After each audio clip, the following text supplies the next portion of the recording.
Hey, what's up everyone? It's Justin, and yes, I got my laptop fixed, my main editing computer, and I'm building a PC of my own to kind of have a backup, so there's that. Either way, today I'm going to be talking about the highly anticipated movie that was years in the making, Bill and Ted Face the Music.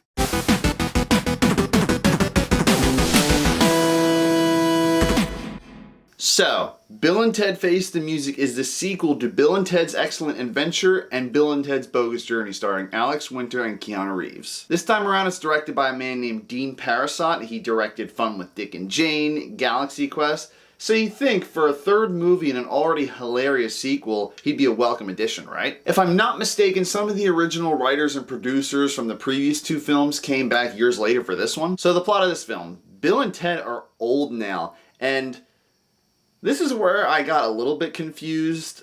The ending of Bogus Journey, they write this song that everyone universally loves, and it's the song to save the world, so to speak, and to win them the battle of the bands.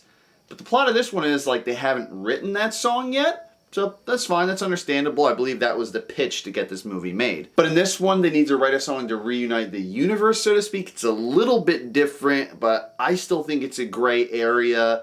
And in the film, they depicted it pretty well, but I feel like there still needed to be some more explanation here there. That could be my dumbass not making sense of anything though. So we find out the washed up Bill and Ted have daughters in this one, and for those wondering, they do sort of explain why they have daughters in this one when they had sons at the end of Bogus Journey. It's something subtle, and I was completely fine with that explanation, but if y'all are confused also about the end credit sequence of Bogus Journey with all the newspaper headlines and stuff like that, they explained that that was kind of like a fun Easter egg. Think of it that way. It's not really canon with all those different headline clippings that they put in. So Bill and Ted's musical skills have improved ever so slightly from the original two films, and what their goal is to do is to go back in time and try to steal the song that reunites the universe from their future selves. At the same time, their daughters, played by Samara Weaving and Bridget Lundy Payne,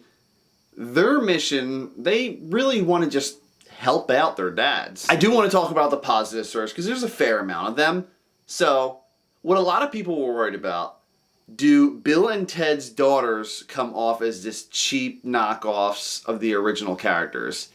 I don't think so. There's just enough in there for them to display, yeah, they're their father's kids. Some of their mannerisms and vocabulary are there, but these girls are actually pretty smart. I like that they're not complete idiots like Bill and Ted were back in the day. These girls have it all together. You do get a hipster vibe from them at certain times because they love really, really obscure music, but then again, once you see Bill and Ted at the very beginning of this movie playing in front of a whole wedding, then you realize that their dads are into some obscure ass shit too. Another thing people were worried about, do Keanu Reeves and Alex Winter feel weird and campy coming back to this role after almost 30 years?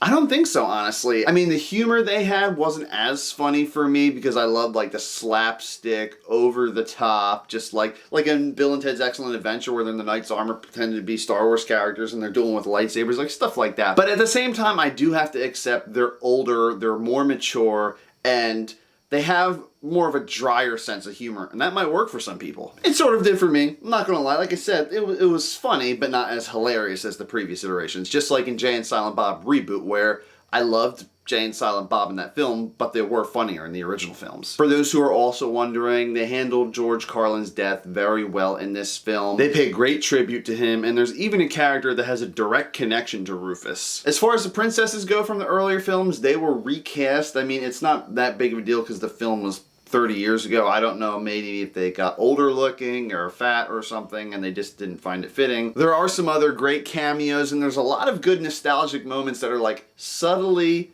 weaved into the plot. There's a moment where they're dialing on the phone and one of the numbers is 69. There's a sequence that takes place on a bridge that has a giant Circle K billboard in the background. I mean, if you guys have seen the trailers or any of the promotional stuff, you know William Sadler is playing Death again, right? So the actors, nostalgic moments, and the general plot setup of this movie, I was definitely on board for, but as it got to the middle and end of the film is where it kind of disappointed me. But Thea and Billy, Bill and Ted's daughters, as I said, they have their own mission And basically, it involves old school musicians.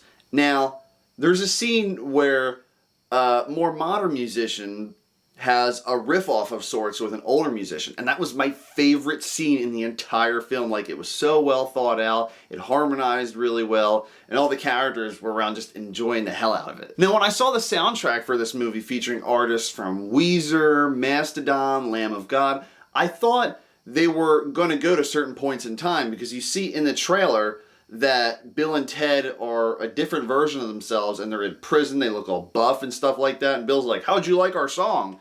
So I thought they were going to have some cool, like, heavy metal song, there was going to be chanting and stuff like that, and they were going to have, like, almost like screamo vocals or something like that, or just metal vocals, but I was heavily let down. We got to that scene and they were chanting for like 5 seconds, and he's just like, how'd you like our song? I was like, what song? And the song that reunites the world, you obviously know that's going to happen. The song at the end of Bogus Journey, it was heavily instrumental, but it did have lyrics to it. But at the end of this film, they kind of Frankenstein that scene together. Even the producer said, I believe all the people playing the song were playing along to one of the Beatles songs. So basically they had a different song playing on set, and in post-production they edited an original type of song over that track. And it was okay, like, it didn't sound terrible, but for a song that's supposed to reunite the universe, come on, I thought it was supposed to be the Weezer song. It would have been cool to at least had a few verses from it or something. I do want to talk about some other stuff, but all in all, those are my few main gripes. Just with Keanu Reeves and Alex Winter, I prefer their humor when they were in their youth, the soundtrack and whatnot, and also, I do have to say, the ending was abrupt as hell. It was like one line of a voiceover, and then it was just like, I was like, wait, what? That happened? Like, I wanted to see the song more. Obviously, I know at the end of the day, the movie was about Bill and Ted, their daughters, and the rest of their family, but it would have been cool to see something with all of humanity, like maybe have a cameo from Genghis Khan or Napoleon or something like that from the previous films, them fighting on a battlefield and them getting, like, sucked up and putting back in their own time periods. I get it. Their budget was low for this film. The CGI didn't look bad or anything for a movie that was like a $20 million budget, but you could have added a few more scenes, I think, just to put this whole film together. Kid Cudi was funny as hell in this film. He's one of my favorite side characters. He plays himself, obviously, but he's like this all-knowing being that has tons of like universal-like information. There's a robot sent back in time for a certain reason, and he basically has a Terminator-like plot, and he was kind of funny to me. I mean, he worked at certain points. All in all, though, I didn't hate any aspect of this film. It's still a movie that's fun as hell and hits a lot of the right notes. I mean, hell, this one just has so much more heart than the other two films. There's a subplot with Bill and Ted's wives, the princesses, and apparently their marriage is on the rocks. So they're trying to do that, fix their marriage. They're also trying to find the song to reunite the world. Their daughters are trying to do their own personalized mission as well to help their dads. There's a lot going on in this movie. And also that robot, you can't forget him. It's very different for sure from Bill and Ted's Excellent Adventure and Bogus Journey.